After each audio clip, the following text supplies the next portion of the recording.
Cukup dengarkan dan jangan lihat ke sekitar.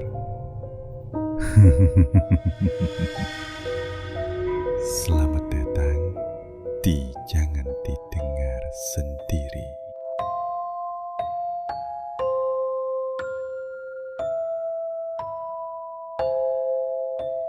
Ada sebuah pabrik kopi tua, terletak jauh di pegunungan, di suatu daerah di Jawa Timur. Letaknya tersembunyi, di balik kabut yang turun setiap sore. Tak ada papan nama, tak ada suara dari dalam. Tapi, aromanya selalu tercium, pahit, gosong. Dan anehnya, sedikit amis, orang-orang desa menyebutnya pabrik satu aroma. Karena sejak dulu, aroma dari pabrik itu tak pernah berubah. Selalu menggoda, sekaligus memuahkan. Rangga, 28 tahun, teknisi pendingin dari kota. Ia baru saja dapat panggilan untuk memperbaiki sistem listrik dan AC di pabrik itu. Katanya, sistem lama sudah rusak, tapi mereka masih ingin pakai ruang sangrai bawah. Katanya, untuk produksi kecil, produksi spesial, Rangga tak tahu banyak. Baginya, ini hanya satu pekerjaan lagi, satu perjalanan singkat ke pedalaman, satu malam di tempat asing, lalu pulang. Begitulah yang ia pikirkan. Sore itu, mobil Rangga melewati jalan berbatu yang naik turun. Sampai akhirnya, ia melihat cerobong tinggi menjulang di balik pohon-pohon besar. Pabrik itu berdiri seperti raksasa tua yang tertidur. Bangunannya lapuk, jendela-jendela besar ditutup dengan seng. Dan pintu besarnya terbuka sedikit, seperti sedang menunggu. Di depan, seorang satpam tua duduk di kursi plastik. Topinya lusuh, matanya cekung. Ia hanya berkata pendek saat melihat Rangga. "Mas, jangan lama-lama ya di ruang bawah." Rangga tersenyum sopan. Ia pikir satpam itu hanya orang tua paranoid. Tapi begitu ia melangkah masuk, udara di dalam pabrik berubah. Dingin, lembab, dan langsung ia mencium bau kopi, tapi bukan aroma yang hangat dan nikmat. Ini berbeda. Ada bau hangus. Dan entah kenapa, seperti ada aroma daging terbakar. Di ruang bawah, lampu-lampu menyala redup. Mesin-mesin tua berdiri seperti patung. Tapi, di antara tumpukan karung biji kopi, Rangga mendengar sesuatu. Krek, krek, krek. Seperti kayu tua digeser. Tapi tak ada siapapun. Ia memeriksa satu persatu kabel, membuka panel listrik. Sampai tanpa sadar, ia berdiri di dekat satu karung yang terbuka sedikit. Ia melihat ada biji kopi hitam di dalamnya. Tapi, di sela-selanya, ada sesuatu yang putih pucat. Rangga mendekat.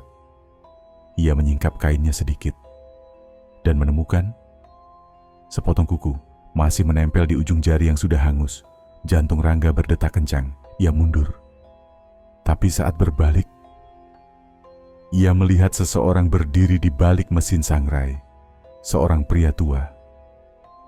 Kulitnya terbakar, melepuh. Matanya kosong. Dan mulutnya hanya bergerak pelan. Seolah berkata, aromanya tak boleh hilang. Rangga terpaku, kakinya tak bisa bergerak.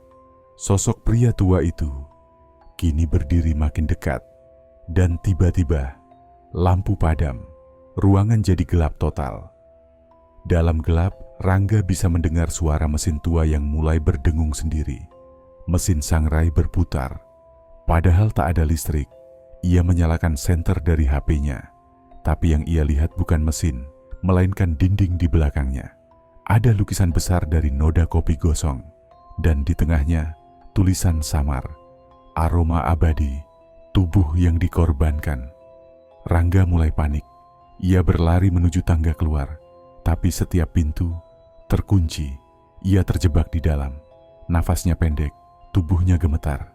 Dan bau itu, bau kopi terbakar dan daging, kini menempel di kulitnya sendiri. Kami menggiling, Mas. Satu biji, satu tubuh. Jangan lari. Di ruang pengemasan, Rangga melihat karung-karung kopi dengan label kosong. Ia menyentuh satu karung dan mendengar detak jantung dari dalamnya. Masih berdetak. Di pojok ruangan, sebuah kamera CCTV menyala merah.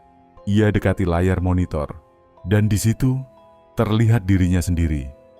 Tapi bukan dari sekarang, melainkan sedang bekerja, menggiling kopi, dengan wajah kosong, dengan kulit yang mulai mengelupas.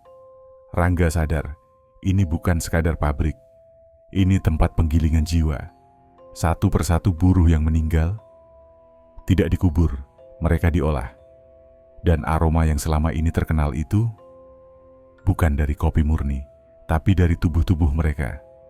Tiba-tiba pintu terbuka, angin dingin masuk.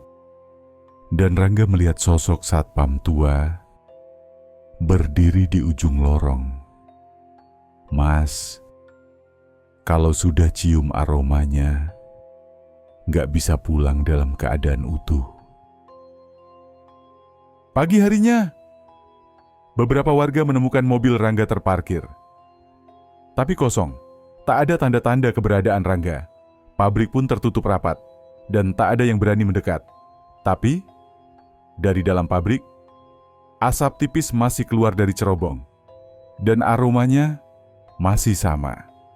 Konon, siapapun yang pernah menghirup aroma dari pabrik itu akan selalu merasa ada bau kopi yang menempel di kulitnya, dan bau itu tak akan pernah hilang.